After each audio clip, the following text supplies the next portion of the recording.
So look at Anthony Ryder from South Lyon, Michigan, recently selected as the Lions 2020 Fan of the Year. He has a passion about sports broadcasting.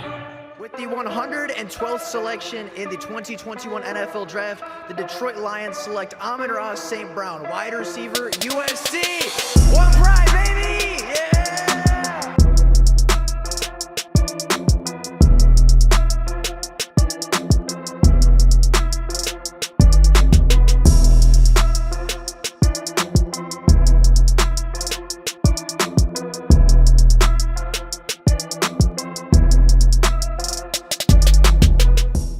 What is going on, everybody? Welcome back to another Detroit Lions video. Now we have some breaking news as Brad Holmes and Dan Campbell have officially made another free agency signing, bringing back unrestricted free agent Jarrad Davis to the Detroit Lions. Yes, Jarrad Davis is returning to Detroit after a one-year hiatus with the New York Jets. Didn't work out with the New York Jets. Jarrad Davis saw the improvement and saw the change in Detroit under Dan Campbell and decided it was time for a reunion. And today we are going to talk about Jarrad Davis, talk about his career so far, talk about what this means for the Detroit Lions, and talk about just the signing in general. So with that being said, and without any further ado, let's get right into talking about Jarrad Davis's return to Detroit. Now, Jarrad Davis, of course, was a first-round linebacker selection by the Detroit Lions in the 2017 NFL class. He was the last first-round pick of Jim Caldwell before Matt Patricia officially took over, and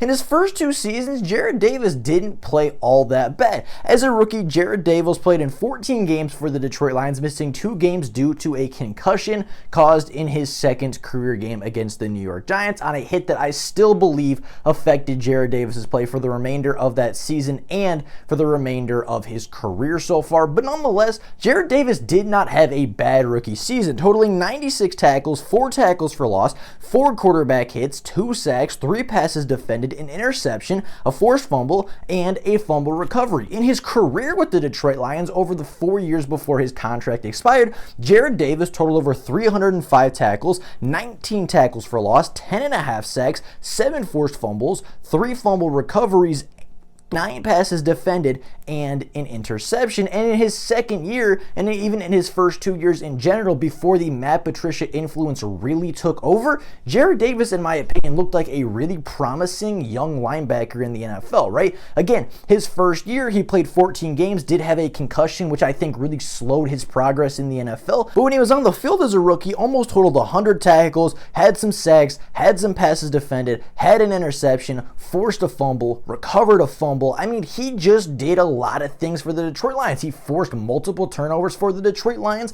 and made some genuinely big plays for the Lions. In his second season, he played in 16 games, having 6 sacks, 100 tackles, 5 passes defended, a forced fumble, a fumble recovery, and 10 quarterback hits. He played much better. He showed development into his second year, and then 2019 came around where Jarrad Davis really saw some drastic cutbacks in his play, and 2019 is really when Matt Patricia's influence over this team really began to take fold. And I believe Matt Patricia's influence and I believe Matt Patricia's tenure with the Detroit Lions really hurt Jarrad Davis's development, and is a huge reason why we saw Jarrad Davis regress from 2018 to 2019 and from 2019 to 2020. Jarrad Davis, again, did play a lot early in his career, right? Early in his career, played a lot of snaps as a rookie, played in 14 games, played in all 16 games as a second-year player. But after Matt Patricia's real first offseason and his real first opportunity to change the team and change the culture into what he wanted,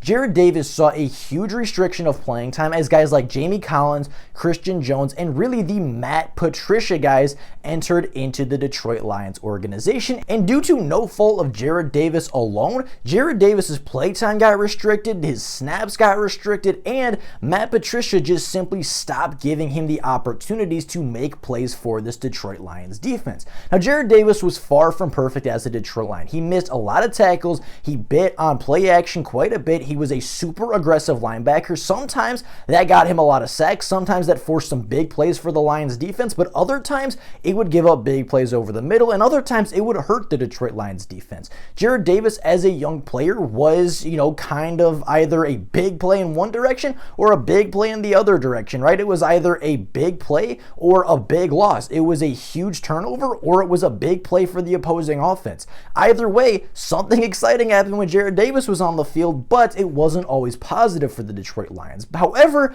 I can't hold that strictly against Jarrad Davis because that was likely how Matt Patricia coached him to play, right? Matt Patricia probably was telling him to be aggressive. His linebackers coaches were telling him to be aggressive, telling him to be close to the line of scrimmage, telling him to focus on the run more so than the pass. And I think that just the coaching in general really hurt Jarrad Davis's development as a player because, again, his first 2 years were genuinely impressive and you saw development from year 1 to year 2. But once the Matt Patricia regime got in place, right, once his coaches got here, once his players started to get here, Jarrad Davis just started to disappear in the Detroit Lions defense, even though he was one of their more productive linebackers in the 2019 season. And even though he was one of the Lions' more productive linebackers in his time in Detroit, Jamie Collins and Christian Jones just seemingly got playing time over Jarrad Davis for no explainable reason. And it really came to a peak in 2020 where Jarrad Davis, the former first-round pick, a guy that had led the Lions in tackles,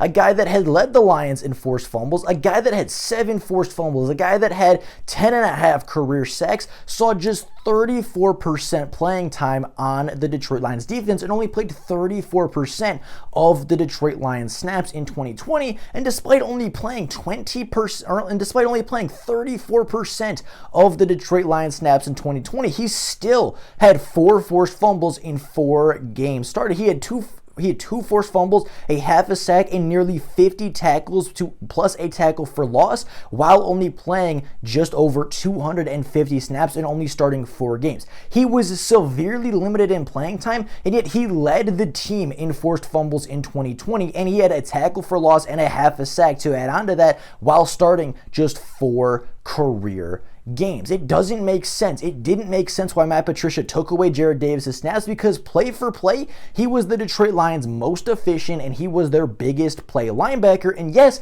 occasionally he might give up a big play, but every single game he would make up for that with an even bigger play, right? He would force a fumble. He would get a big sack. He would put the other team behind the chains. Yes, Jarrad Davis would guess on run plays sometimes. Yes, Jarrad Davis would be too aggressive on play action, but sometimes that aggression led to tackles for loss. Sometimes that over-aggression led to sacks or led to forced fumbles, and every once in a while, Jarrad Davis would make a huge impact play, showing you exactly what kind of player he could have developed into if he was developed properly. Now, I know there's going to be a lot of differing opinions on this signing. I've already seen a lot of people say, this doesn't make sense. What are we doing? Why are we signing Jarrad Davis back? But honestly, Jarrad Davis can contend for a starting linebacker spot in Detroit, right? I think he, Alex Anzalone, and Derek Barnes are going to compete for the 3 starting linebacker spots. Right? The Detroit Lions have said that they want to transition their defense into something more of a 4-3 or maybe a 4-2-5. So depending on how many linebackers there are, I think Alex Anzalone, Jarrad Davis, and Derek Barnes will all be competing for that starting spot. And I think Jarrad Davis can win a starting spot. There is nothing that Alex Anzalone does that I don't think Jarrad Davis can match or even outproduce. There is nothing that Derek Barnes does that I don't think Jarrad Davis can do or outproduce as far as statistics or as far as physical capabilities and as far as physical limitations.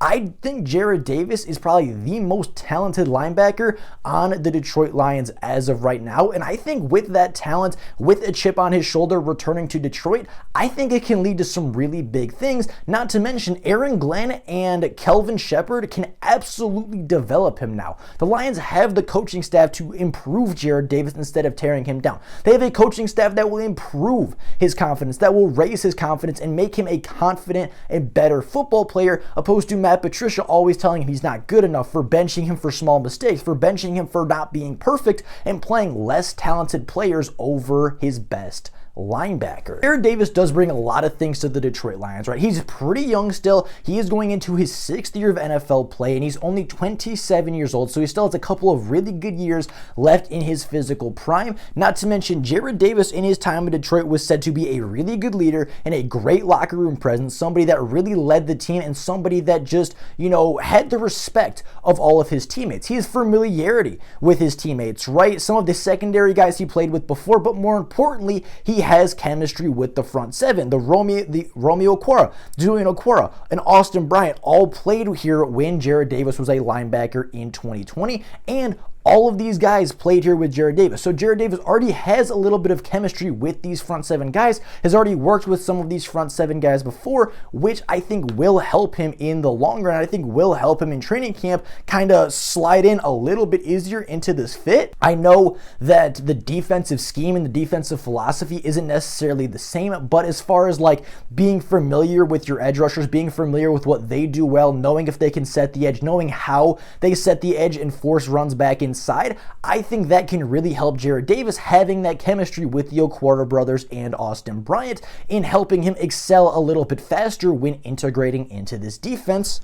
And then at the end of the day, Jarrad Davis, like him or hate him, looking at the stats, forced turnovers in really 3 years with the Detroit Lions and 4 years with the Detroit Lions, but really only playing 3 years worth of snaps, right? Because he played like 30% in 2020 and only played, I think, like 50 something percent in 2019, right? Playing really 3 years worth of snaps. He forced 7 fumbles, recovered 3 more fumbles, had an interception, and had 10.5 sacks. This dude did force a lot of negative plays, and Jarrad Davis was somebody that made big plays for the Lions defense. He was a leader and made big plays. And if he saw more playing time, I think you would have seen these statistics go even further, right? Again, Jarrad Davis playing just over 250 snaps in 2020, had 2 forced fumbles, a half a sack, and nearly 50 tackles while only starting 4 games for the Detroit Lions.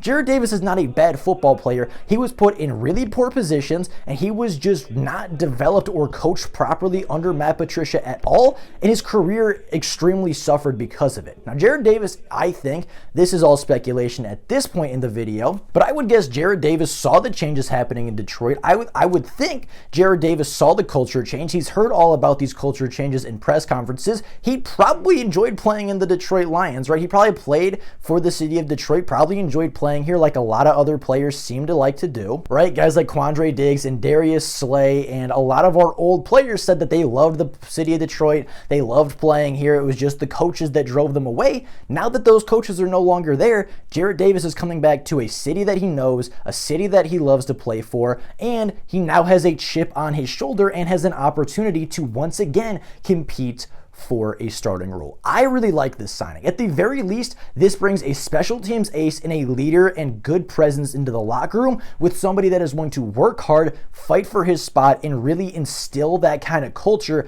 that Dan Campbell is trying to develop. So with all that being said, that is all I have for you guys today. Let me know down in the comments below, what do you think about Jarrad Davis? Do you think Aaron Glenn and Calvin Shepard can finally develop Jarrad Davis into what he was supposed to be as a 2017 first-round pick, or do you think we're going to see the same thing that we saw the last time Jarrad Davis had a stint in Detroit? I'd be very curious what you guys think, but with all of that being said, that is all for you guys today. Thank you all so very much for watching, and until next time, and as always, go Lions.